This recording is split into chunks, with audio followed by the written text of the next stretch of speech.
Thank you, Mr. Chom Chiang, the CEO President of the PDF, and thank you, Mr. Vanalan. I have to admit that when I was requested to make this presentation, I was not given the topic to talk about, so I wrote it and I thought it blindly. I was afraid that what I'm going to say might be in contradiction with what the PDF official will have to say, will have to tell you. But after hearing Mr. Chom Chiang and after hearing Mr. Vanalan, I said to myself, oof, safe. So, ladies and gentlemen, due to its natural environment, the Phnom Dangrek areas does not have the same attributes as the land south of the mountain.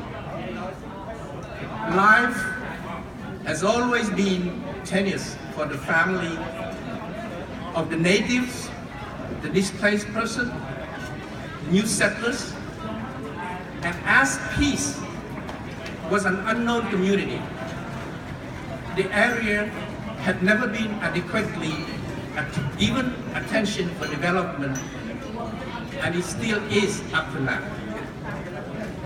The initiative that PDF has courageously taken to try to challenge all that is a noble undertaking, for which we do not hesitate to provide our moral support or otherwise, as much as we will be able to do in the future.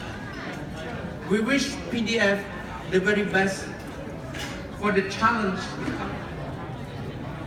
It is this challenge that we, as an outside observer, as a friend, wish to share with you our perception of the future that PDF will inevitably encounter. It is called the challenge ahead in peace, in time of peace. PDF, which is built on UNBRO, Mr. Chom Chiang has already touched upon what is the United Nations Border Relief Organization. PDF, which was built on UNBRO model, experience and legacy, will have a big and hard job ahead. The vast areas of operations, the multidisciplinary activities and targets, the survival and day-to-day economics of the concerned population, the undeveloped infrastructures, the conflicting priorities, and the availability of the financial resources are just some of the basic and actual situation that PDF will have to take into consideration before as well as after it starts its operation. But there also exist other conditions that are outside PDF's scope of operations, that PDF has no control of it. But their occurrence would have tremendous impact, whether one likes it or not, on PDF's strength, strategies, and operation. The challenges are of 5 types. Number 1, it is the imbalance and the inequality in development between cities and the remote areas. Realpolitik does not deny that Cambodia is in the post-UNCTAD era, has known a reasonable economic development. But the question is whether this economic development is genuinely based on Cambodian know-how and autochthonous resources, and whether the wealth derived from the development is trickled down to the people outside major cities, major areas. And this lack of trickling down of wealth has never been addressed adequately. Whereas major urban areas live in wealth and technologies and modern times, the villages in the Phnom Dangrek area still look like they are many decades behind.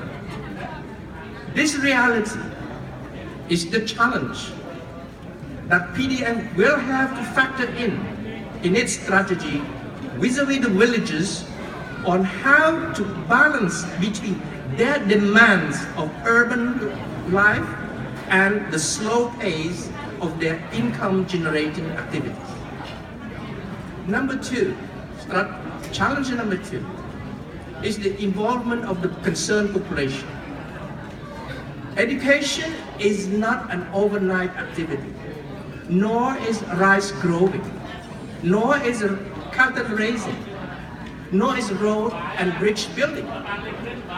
Therefore, involving the population, making them involved in the decision process, making them to understand the long-term duration and impact are fundamental criteria and conditions for success and its durability. But inversely, the population who are involved must be concretely provided with some sort of assurance for a secure income-generating activity and an incremental betterment of life. The number three challenge is the relationship and interaction with the national situation and conditions. This challenge is in the form of an assumption. The assumption is this: if PDF operation start to have the confidence of the population, the words will inevitably spread around about the success. If that is the case, the challenge would be on how to strike a balance between that success with the stagnation or even the regression of the areas surrounding it. Moreover, one of the consequences is that it might attract other people from other areas or zones outside the PDF perimeter of operation who are in search of what PDF is trying to do. Success can also be viewed as a challenge to the central authority, which might create unwanted conflicts that would compromise the objectives or distract the execution of planned activities. The number four challenge is very global. It is called the challenge created by the ASEAN Economic Community Integration. The ASEAN is the Association of Southeast Asian Nations. 2016 is the first year of the AEC integration, where Cambodia goes in without adequate preparation on every aspect of political, economic, financial, monetary, banking, legal, and judiciary mechanism and procedures. On the national and country level, the AEC integration is a prelude to the weakening of Cambodian entity and nature. The Khmerness will no doubt suffer under this integration. It would not be impossible that Southeast Asian capital and investors come into the Phnom Dangrek areas and buy up lands from villages by offering price that villages could not resist, as they have never heard of such amounts before. They would get the money